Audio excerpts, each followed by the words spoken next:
Hello lovelies, and welcome back to another episode of Squeaky's Cauldron. Thank you for being here. I am your host, as ever, Sarah Evergreen. Today I'm going to be talking about what I call myself, a Christian witch. This description that I embrace has caused some consternation for people throughout the last couple of years that I've been using it. There have been some people who approach me with distinct hostility, as you might imagine. If that happens to be you, and you are watching this video or listening to this podcast, hi. Please be kind to people in general. Like, everybody has their own path, and I think that it's incredibly important to respect that as either a Christian or a witch, if that happens to be where you're coming from. Both of these practices, I believe, especially Christianity, because it is so very pointed, talk about love and connection and unity. And I've gotten a lot of things that go quite directly against that from a number of Christians, people who call themselves Christians.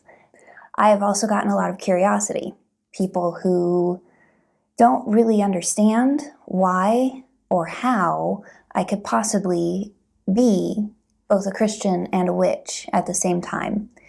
It can be a little exhausting sometimes to feel like I have to explain myself a lot, but at the same time, I also recognize that when I put myself voluntarily into a place that is confusing for certain people, I am opening myself up to that curiosity. As long as it's actually curiosity and not just curiosity hiding shade and hatred. In those cases, I'm open to talking about my beliefs and why I came to this idea, this practice, why I came to where I am right now. And I've also gotten a lot of people who resonate with this, who maybe have not heard the terms Christian and witch paired together, but it makes sense to them. And if that's you, welcome. If really whoever you are, welcome. And really whoever you are, be kind to people. I wanted to explore a little bit about what this is for me, for anyone coming from those three categories or coming from somewhere else. Because I think it's important to talk about how two things that on the surface, by conventional wisdom, seem like they don't go together, but when we dig a little bit deeper, actually do, and actually create a space for people to be more truly authentic with themselves. Because that's, I believe, why we're here, is to be our true, authentic selves and to shine as bright as we possibly can. And it's very hard to do that when we have coverings over our light, coverings such as conventional wisdom. So a little background about me. I grew up in a Wesleyan church for the first, I think, 10 years of my life, maybe, give or take. I don't remember exactly why we left that church, but I do remember having good memories being there. I remember warmth and community. I don't remember much of the teachings or any of that. I was quite young, obviously. But when I was 10-ish, we left that church and moved to a giant evangelical big box church. That was not good. I distinctly remember that not being a great place. It was a very hostile environment for a lot of reasons. I experienced a level of fakeness from so many people there, from basically all the people there, that I had never been exposed to before. There was just so much ingrained hypocrisy, niceness. I know, well, I'm pretty sure if you've ever been to a big box church or many other churches, you're quite familiar with the Sunday school smile.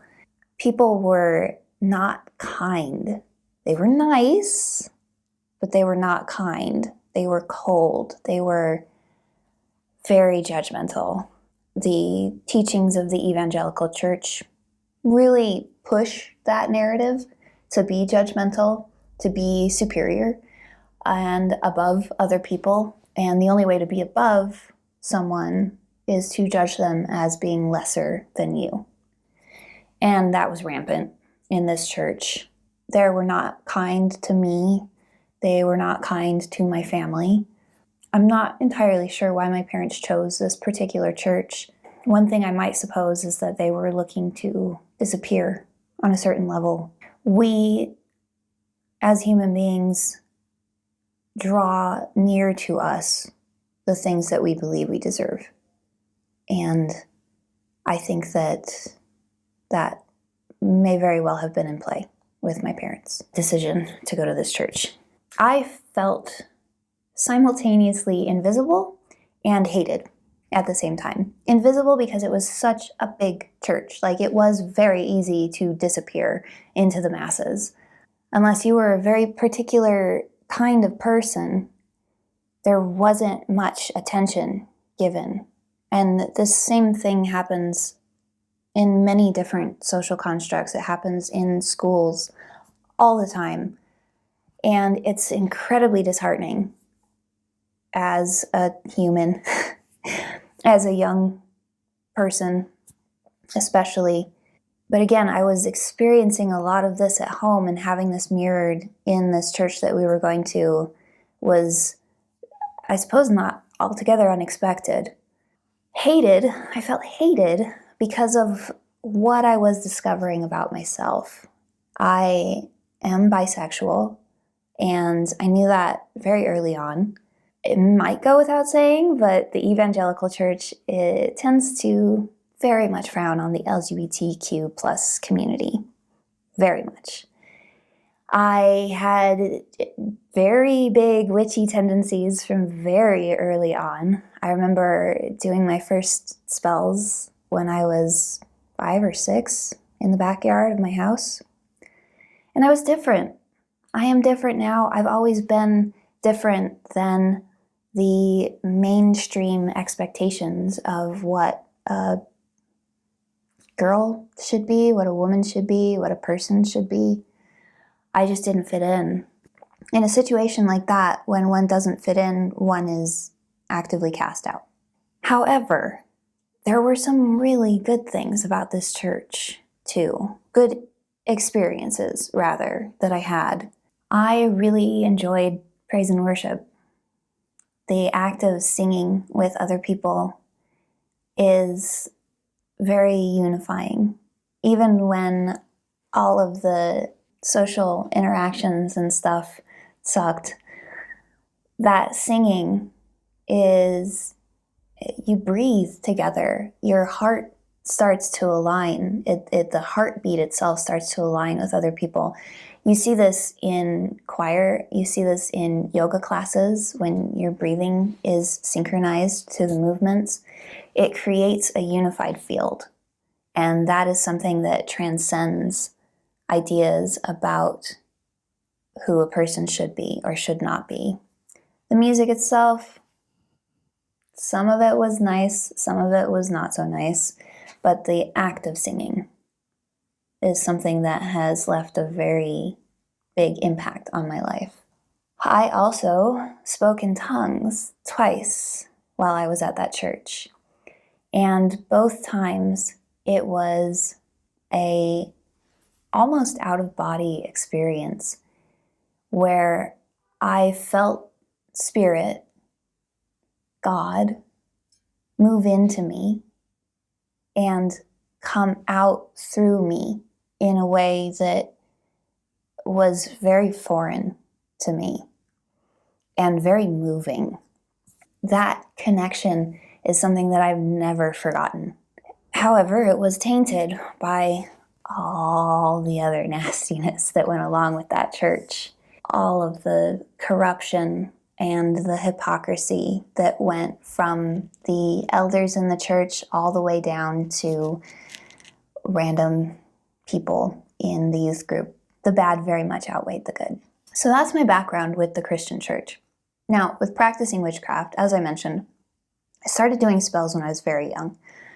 The very first spell I can remember, I won't spell it out here, har har, because it's quite personal, but it was in my backyard at my house, and it was very, very definitely a spell, a curse, to be quite succinct about it.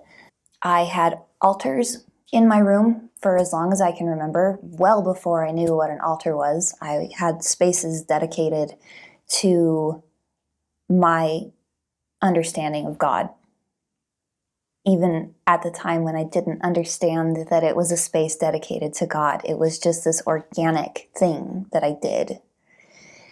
I started researching witchcraft in earnest in middle school, around 11, 12, right around the time, when I started going to the big box church. It was in part from an inherent witchiness in me that just is there. I can't get rid of it. It's in my astrological chart. It's in my aura. It's in my body. That was part of what drove me. Another part of what drove me, a big part of what drove me, and I think what drives a lot of young women who turn to witchcraft, a lot of young people who turn to witchcraft, is a desperate, desperate need for control. My life was completely out of my control. As a person of that age, that is usually the case. The situation that I was in at home was not healthy, was not nurturing. The situations I found myself in at school and at church, again, were not healthy or nurturing. I was going through a really, really hard time. I have said many times to many people that 12 is when my life kind of really fell apart and kept falling apart for a long time after that. Witchcraft, I thought, was a way that I could maybe exert some control over the situations that I was in. It worked in some ways. It didn't in others. Again, I was very young, and I was at the whims of my parents, the schools. You know how it is. I didn't feel heard anywhere except by spirit. That relationship, because of the situation that I was in, because of the understanding that I had about witchcraft, or lack of understanding, because of the lack of understanding I've had about myself, that relationship was fairly dark and in itself not incredibly nurturing or healthy. That just kind of describes my whole life in that period of time. Kind of dark and not incredibly nurturing or healthy. I kept practicing in high school. Things got darker. I remember one spell I did in particular. There was this guy that I was just head over heels for, and he had a girlfriend, and I did a knot spell to get them to break up, and I was wearing it. They broke up, and he noticed that I was wearing it at the time and called me out on it. I felt ashamed that I'd done that. That instance, I think, colored my whole practice, my whole understanding of my practice in a lot of ways. I think it was quite instrumental to me stopping my practice for a while. Another thing that was instrumental was being in a deeply abusive relationship. I was too focused on basic survival to practice, to be in touch with spirit, And I think now, looking back, if I had maintained that, I quite possibly could have saved myself from a lot of heartbreak and pain of various kinds. But that's not the path that I was on. I became a devout atheist for a long time because that seemed safe. That's the biggest reason. That seemed safe. If there's no God in the world, then I can have control, which of course is ridiculous. None of us really have control. We have some control over ourselves and over how we choose to respond to situations. We can work with spirit and with energies to help push things away or bring things towards us. But we are not ever really in control. And that's the beauty of it. Because if we were in control, we're so small. We're so tiny. I wouldn't want to give that control to someone who is human and who can't think big like God. No. Then I got a divorce, went through my Saturn returns.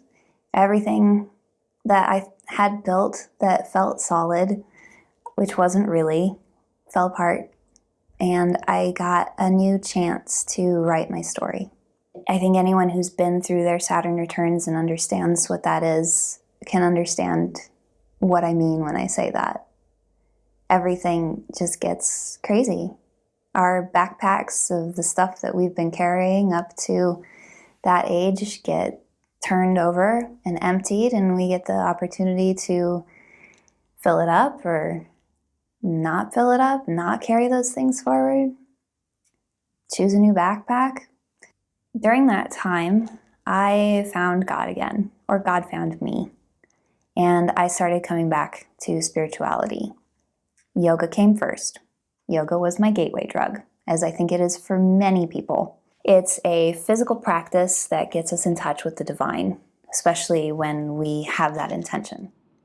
So that's it for part one, my backstory. If you are interested in hearing more about the Christian and the witch aspect of it and why I choose to call myself that and what that actually means to me and what that might mean to you, check out part two. Before I go, if you are interested in getting a reading from me or are interested in some custom artwork, check out my website, squeakiescauldron.com. If you're watching this on YouTube, please like, comment, and subscribe. And if you're listening to this on a podcast, please subscribe and review my stuff in Apple Podcasts. Thank you for listening and watching. And as always, my lovelies, use your voice.